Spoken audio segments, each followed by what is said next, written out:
So we have seen the different issues in the last class, the racing condition, deadlock condition, and how to overcome, means what are the situations when the deadlock conditions is arrived, and what are the situation when a racing condition is arrived, about the starvation, about the live lock, all those things.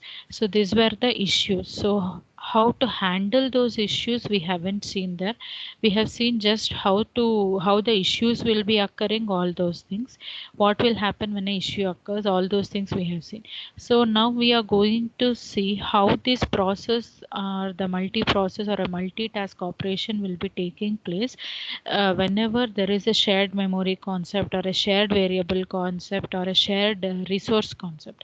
Okay, whenever the multi-process or a multitask is utilizing a shared memory area or a shared variable or a shared resources, how the synchronization should be there between the multi-processes in order to make a smooth execution of those. So first and foremost, process or the task synchronization is essential to avoid the conflicts in the resource access. So we have seen the different resource access: racing condition, deadlock condition, starving condition, and the live lock. So these are the different issues that can be seen in case of a multitask operation or a multi-process operation, right? So we need to avoid those conflicts. We need to avoid the racing condition, deadlock, starvation, and the live lock condition. So how to avoid that, that we are going to see in the next part of the slides. So ensuring the proper sequence of operation across the process means whatever, avoiding the conflicts and allocating the proper resources for proper execution of operation of all the processes in a multi-process environment. And if any process want to communicate or communicate its data or its variable or its resource with the other thing, how efficiently the process will communicate with the other process. So these are the three different things which we need to consider whenever we want a process or a task operating in a multi-process environment. Okay, so in order to make all these three conditions satisfy, what we are going to do is we have a scheduling algorithm for the resources or the memory area or the variables. So what we are going to do is that in that particular in that particular memory area, we'll be writing a program with respect to a process such that this process should be allocated with this resource, this much amount of memory, only this value of variable can be shared with the other process, all those things. Means all the informations related for proper synchronization between the process in a multi-process environment will be stored in a certain area of code memory, and that is called as a critical section. Okay, I'll repeat once again. Critical section is nothing but a part of the code memory in which there will be a program related to a multi-process system which contains how the data should be shared, how the memory should be shared, which variables are to be shared, which resources are to be shared between the process, all those things. Okay, so that is why it is said to be a critical section. So in order to synchronize all the shared resources and all the shared variables and all the shared memory area, we need to each and every process need to access this critical section. So in a critical section can be with respect to an individual process, or it can be with respect to more than that, is a multi-process system.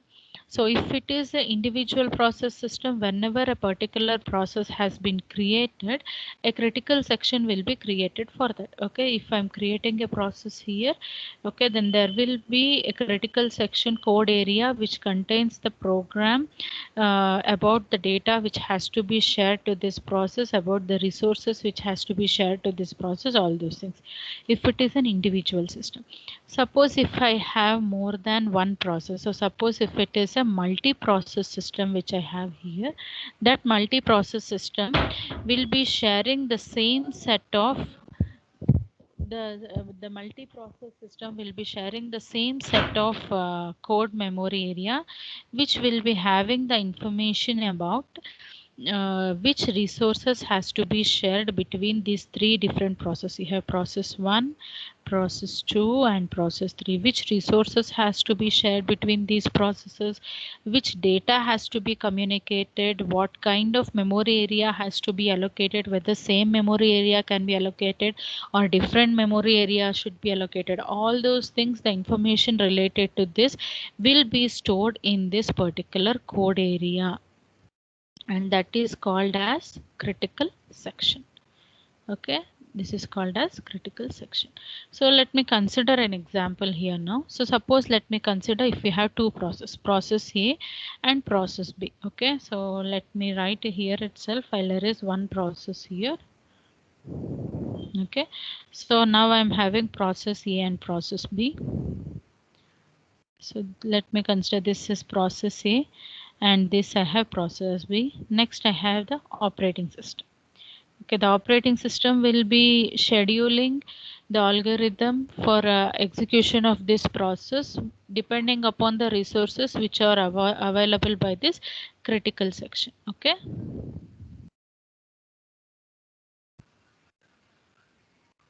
Which are allocated by this critical section. So now we'll see we have two different processes, process A and process B, which are running at the same time.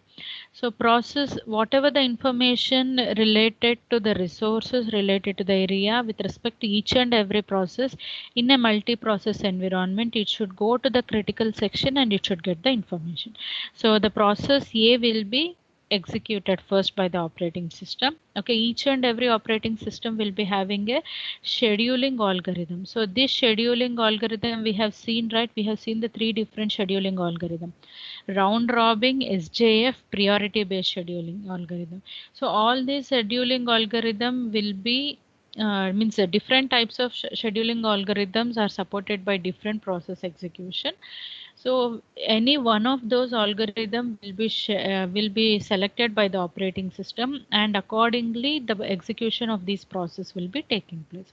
So first let us think the process A will start its execution. So once it starts its execution, for getting the resources it should go into a critical section. So it enters into a critical section. Okay, so when the process A has gone to critical section, during that time what happens?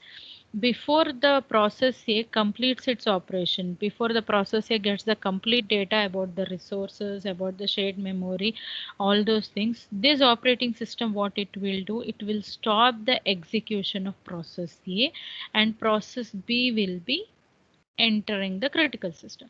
Means the process A is preempted here. Okay, the process A is preempted, but some of the resources or the means the critical section is already used by process A, whereas the scheduler algorithm scheduled by the operating system will preempt this process A and it executes this process B. Now process B enters into this critical section, so which is already used by process A.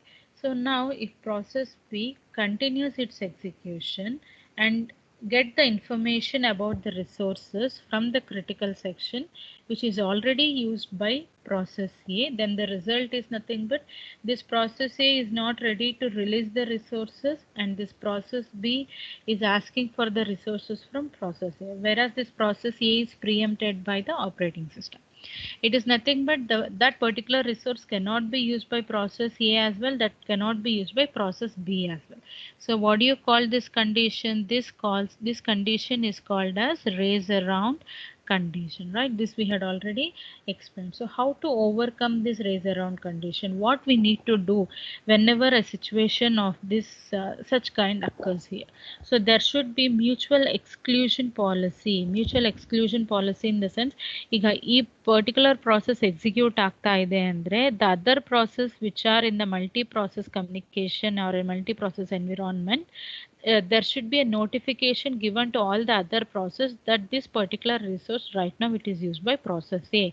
All the other process which are in need of these resources should wait for certain time, something like that.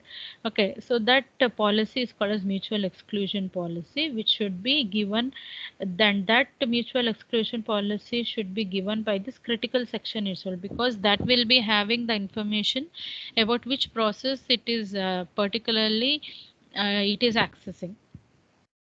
So mutual exclusion blocks a process ಅಂದರೆ ಈಗ ನಾನು ಹೇಳಿರೋ ಪ್ರಕಾರ ಇದು critical section, ಇದು process A, ಇದು process B ಅಂದಾಗ ಈಗ ಪ್ರಾಸೆಸ್ ಎ ಯೂಸ್ ಮಾಡ್ತಿದ್ರೆ according to this is critical section as I told you. Okay, according to mutual exclusion, process B should not access critical section. It should wait for some time. Means it is nothing but this process B is blocked until the execution of process A. Okay, based on the behavior of the blocked process, mutual exclusion, based on this, if it is blocked, when it will be resumed back for its operation, on what basis it will be resumed, all those things depending upon this. So mutual exclusion through busy, waiting or spin lock, mutual exclusion through sleep and wake up. Andre if suppose it is this particular process is using the resources, so the other particular block which process which you have, it goes into sleep mode. Okay, so it goes into sleep mode. It is nothing but it is waiting for some time. Once the complete usage of the resources from process A is over, then it will come out of the critical section. Then process A gives a message to process B telling that now the resource is released. Now from the sleep it will go, it will wake up and it will go back to the critical section and it will use the resources. So this is about waiting and the sleep and wake up system. Okay, busy wait, here it was busy and here it is waiting. The same thing is said as pin lock system, or the otherwise is instead of waiting it goes into sleep mode. After this gives a message telling that the resource is ready, then it wake up and it goes. So this is about the two different types. Either of the methods can be followed here. So here when a process is not allowed to access the critical section, it is nothing but it is said to be in a locked state, or it is said to be in a waiting state, or it is said to be in a sleep state. So it is said to be in any of these conditions. So which any process which undergoes this sleep condition is said to be, and it is nothing but the process is entering into a block state. It should be waiting for the resources for certain amount of time until the other process releases the resources which are used by it.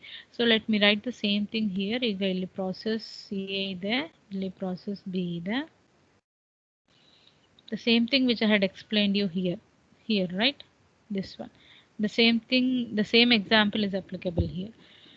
So while process A is executing, process B enters into block state. So the process which is blocked, just a second.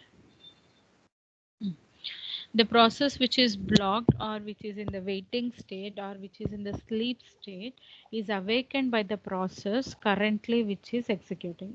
ಈಗ ಇದು use ಮಾಡ್ತಿದೆ ಅಂದಾಗ this particular process will go into wait state, or it will be locked by the critical section, or it goes into the sleep mode.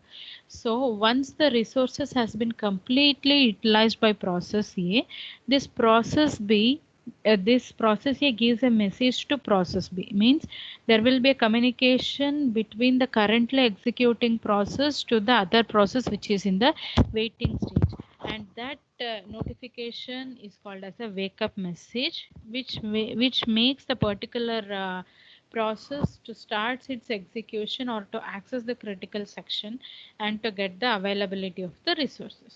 So now the Windows XP operating system will be using semaphores for sleep and wake up policy, means for this which you have this sleep and wake up policy which you have between the processes, it uses semaphores for this operation. This Windows XP operating system uses semaphores for this particular operation when there is a multi-task or a multi-process operation that it is taking place. So next we'll be seeing what are the different types of mutual exclusion, means what are the different types of semaphores we have.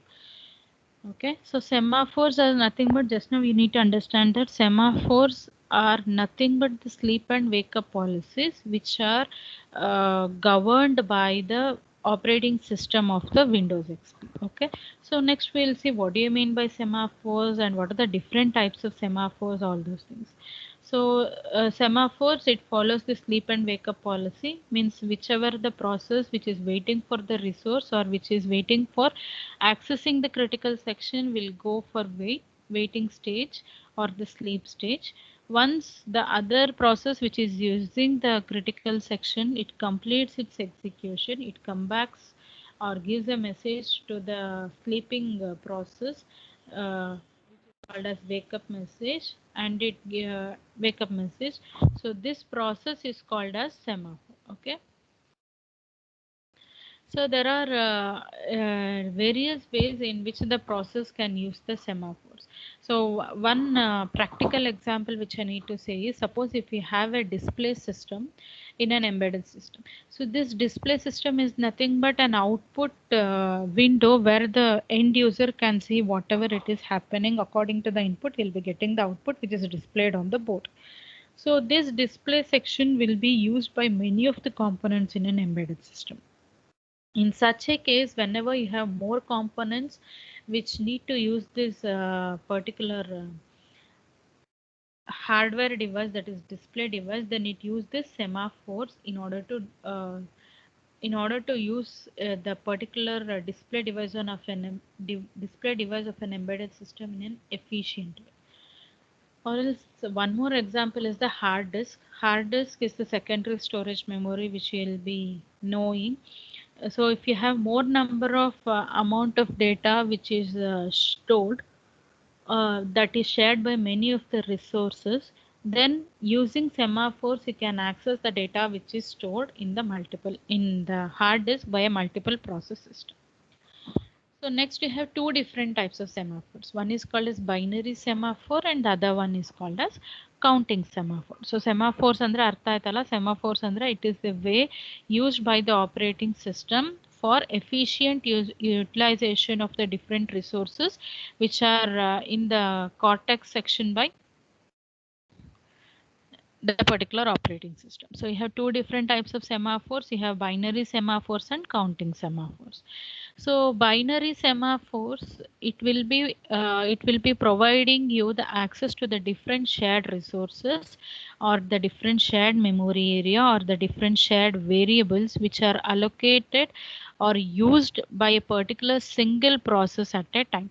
So if a particular process is using this different resources, then it gives the information that no other process should come during that time. So that is said to be binary semaphore. Just a second, I'll explain you with an example. So ನಂಗೆ ಇಲ್ಲೊಂದು process A ಇದೆ, ಇಲ್ಲೊಂದು process B ಇದೆ. ನನಗೆ ಇಲ್ಲೊಂದು critical section ಇದೆ. ಇದರಲ್ಲಿ ಏನು ಬೇಕೋ ಇನ್ಫಾರ್ಮೇಷನ್, ಶೇರ್ಡ್ ಮೆಮೊರಿ ಯಾವುದು, ಶೇರ್ಡ್ ವೇರಿಯಬಲ್ ಯಾವುದು, ಶೇರ್ಡ್ ರಿಸೋರ್ಸಸ್ ಯಾವುದು ಎಲ್ಲ ಇರುತ್ತೆ. ಈಗ ಸೆಮಾಫೋರ್ ನಾನು ಏನು ಹೇಳಿದೆ, semaphore it is a process of communicating from the process to the particular critical section. So the process of communication from the process of communication between the process A and the cortex the switching, this context switching is set by this operating system. So when this particular process A is using this particular shared resources information, then what happens is it does not allow or it does not give any time for another process to access this particular context switching or this particular area which is used by this process. Means There is no operation given to the other process. Only one operation can be done at a time, and this is called as mutex. Okay.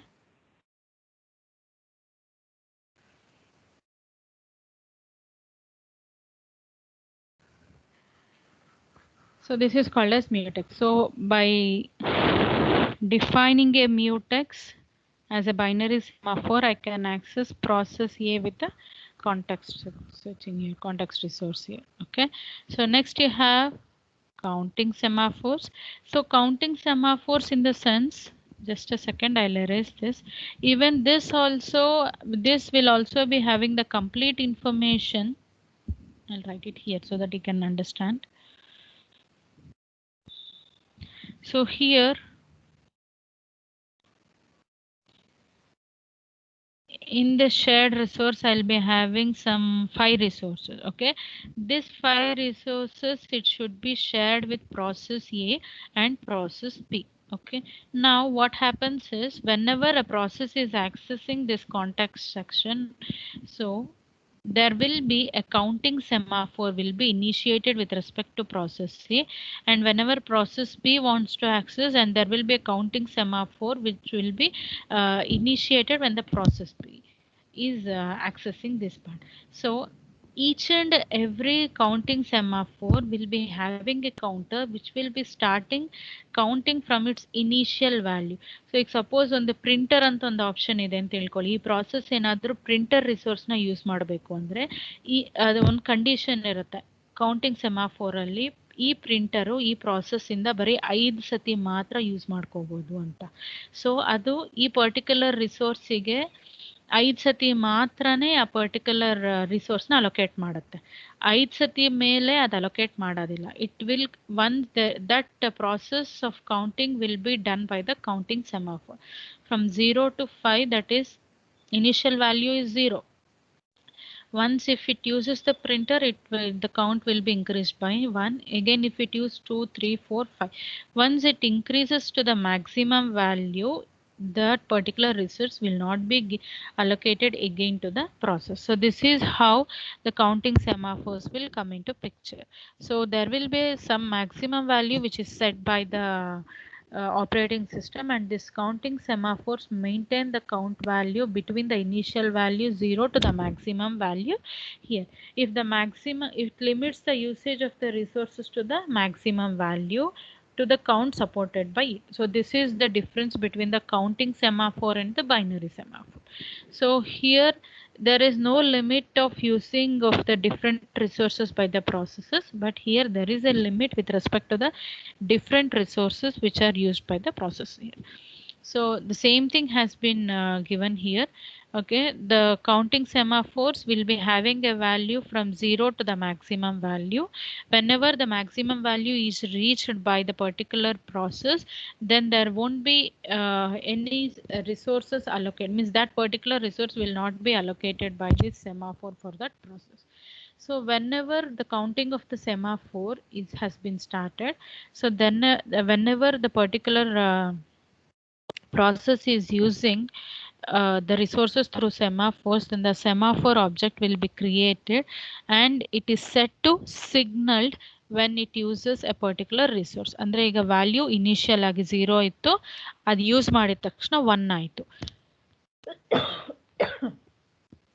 Then the state of counting is set to be signaled. If it is not using, means if it is reached to the maximum value, then it goes into a stage which is called as non-signal. Okay, if the operation has started and it has the capability to use that particular resource, then it is set to be signaled, and the count value will be increased by 1. Sorry, the count value will be decreased by 1, whereas the semaphore object which has started its initial value 0 will be increased by 1. So the counter value will be decreased by 1 and the semaphore object value will be increased by 1.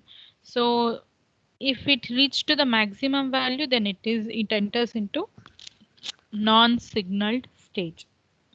whereas that particular process has utilized the maximum number of times the particular resources. So in a real world example, if I'm considering how the counting semaphores will come into picture. So you know about the dormitory hall, right? So dormitory hall is where there will be a big hall, there will be some beds and some 5 to 6 beds or 5 to 10 beds. Maximum beds you'll be having within a single hall, and you'll be having a single washroom facility and whatever the facilities which it is provided. So there will be a big hall, and and you have some 10 to 15 beds within a particular dormitory hall, and some 10 different persons can come and utilize this particular service, right? So here what happens is there is a fixed number of beds in the dormitory hall. So here, yeah, we are considering it as 5. Okay, 1 2 3. So suppose let me write it as 5 only.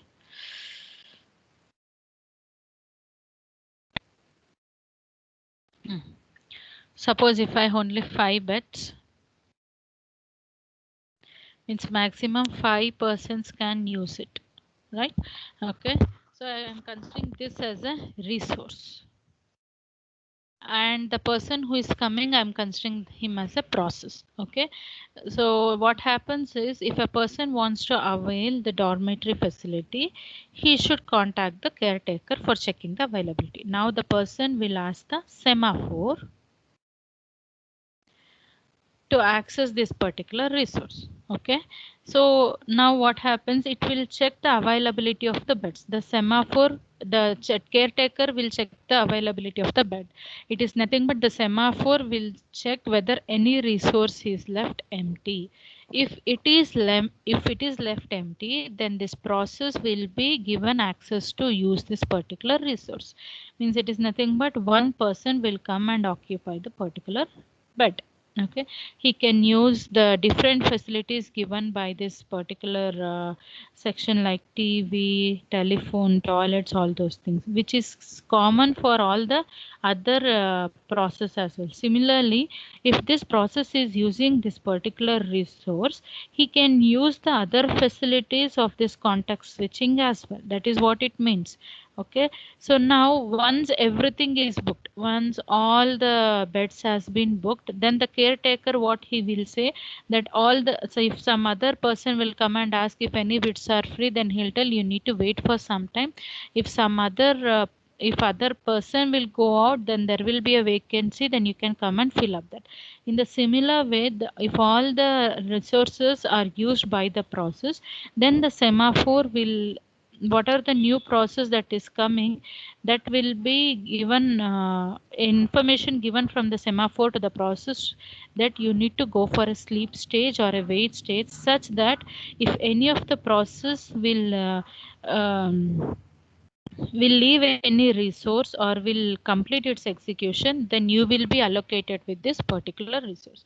So this is about the counting semaphore. So see here, process A, uh, the semaphore object unavailable, still sleep still, semaphore object is available. Okay, so if the room key is unavailable, then you need to go for a wait state. If you are not getting any resources, if the person or the process is not getting any resource, you should go for a waiting stage.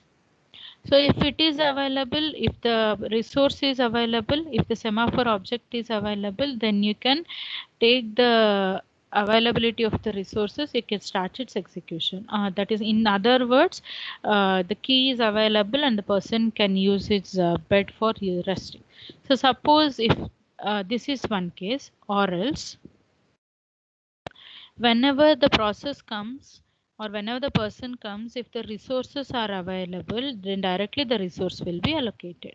Or else there, if the process completes its usage of the resources, he need to vacate the room and return the key and notify that the particular bed has been freed, right? So then the other person who is waiting can use this particular facility. So similarly, once the particular process releases the resource which it is utilizing, it gives a message, wake up message through a semaphore to a person who is waiting here. So such that whatever the raising condition or the deadlock condition can be avoided. So this is one of the counting semaphore concept. So next we'll see the binary semaphore. What do you mean by binary semaphore? In case of binary semaphore, as I already told you, if one particular process is using the critical section, then the other process will not be given access for using this particular critical section. For example, let me consider, okay, whichever the process that it is using the critical section is said to be signaled, and which is not using the critical section is said to be non-signaled. Okay, so whenever the particular semaphore want to use the critical section, it should create a mutex object. Through mutex object only this process can access the critical section parameter. So one example similarly as we have seen here, right? So similar example here is, let us consider a hotel room. So a hotel can have some 10 different rooms here. Okay, so 10 different rooms or 5 different rooms here. So whenever the person comes in, each and every room will be given separately. Okay, each and every room is given separately. He can utilize all the resources, means the key will be acting as a mutex here. Okay, the process or the person uses key to enter the room. Similarly, the process uses mutex object to use this particular critical section. Okay, so similarly, this hotel room is utilized, this is utilized, this is utilized, this is it. If all the rooms are utilized by the process, what happens when a new person or the new process comes into picture? He need to wait until the particular the resources of the critical sections are released. So if the person leaves the room, and that particular room can be given to the new resource here. The only difference between the counting semaphore and the binary semaphore is, for that person, whatever who is the person coming and who are the person going, all the resources are utilized in a same way, means all the resources are common for all the persons who are sitting here, right? But here only the person who is in that room, the resources will be allocated. That resources will not be shared by the other process. So this is about binary semaphore, and this is the main difference between the counting semaphore and the binary semaphore. So binary semaphores are used for only exclusive access to whomever the process or to whomever the person. You have the access only for that person, he'll be having all the resources allocated to him. So counting semaphores only, you have all the resources allocated for all the persons, but for a limited access. So this is the basic difference between the counting semaphores and the binary semaphores. So this is the concept of binary semaphores. So if the process A through a mutual object, he will ask whether there is any availability of the room. If the room is available, then the room will be allocated for process, and he can utilize the different resources which is present here.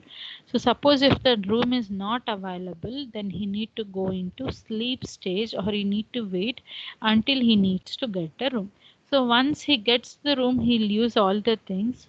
If he wants to leave the room, or if the process wants to leave the resources after its execution, so after leaving, it should intimate the semaphores, or the intimate through a mutex to the person who is waiting that this particular resources are left out. If you want, you can utilize those. So this is about the binary semaphore. So in the next class, I'll tell you about how to choose an operating system, real-time operating system. So today you'll be having a quiz related to the concepts which are covered until here.